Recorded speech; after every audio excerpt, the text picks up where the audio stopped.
This week's Torah portion is Parshat Ki Sisa. This week, we read a very interesting verse where God tells the Jewish nation to each give half a shekel as an atonement for the sin of the golden calf.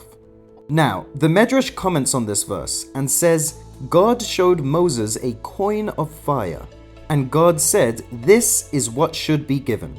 There are a few questions about this episode. Firstly, if God had to show Moses the coin, one can deduce that Moses did not understand the command.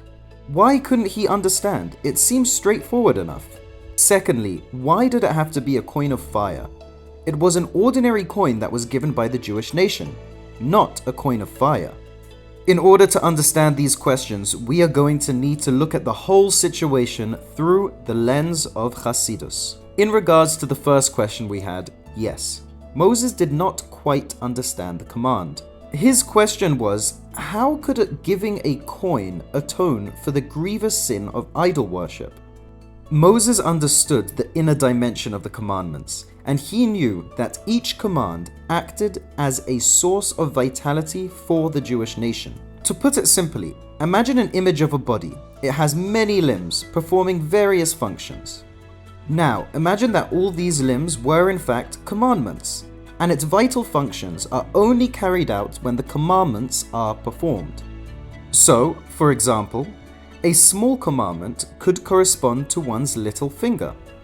That little finger may be important, but it certainly would not be fatal if one was missing it. Therefore, it can be understood that a small action can be the atonement for the sin connected to that small commandment. However, there are commandments which correspond to vital limbs, like the heart or the brain. Among these vital commandments is the commandment to not serve idols. Neglecting this command is akin to removing one's heart or brain in the analogy I gave. So, with this information, Moses did not understand how one small half shekel coin could act as the atonement for such a serious sin. Now, this brings up another question which we must address before answering why the coin was on fire. If serving idols was the sin that the coin would atone for, why not give a whole shekel instead of a half? As the sin in question was a denial of the oneness of God, a whole one coin seems more appropriate. In the Song of Songs, God refers to the Jewish nation as Tamosi, which translates as the one who completes me. In essence, God and the Jewish nation are two halves of a whole. The half shekel is symbolic of this two-way relationship. This is why the donation of a half shekel is such an appropriate action to atone for the sin of idol worship. What better way to repair a broken relationship than to express that both parties are truly one?